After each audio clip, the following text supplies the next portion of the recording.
When you love someone, you've got to trust them. There's no other way. You got to give them the key to everything that's yours. Otherwise, what's the point? And for a while, I believed that's the kind of love I had.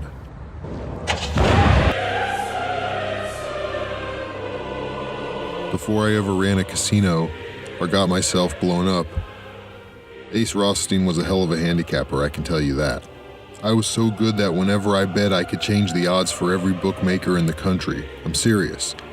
I had it down so cold that I was given paradise on earth. I was given one of the biggest casinos in Las Vegas to run, the Tangiers, by the only guys that can actually get you that kind of money.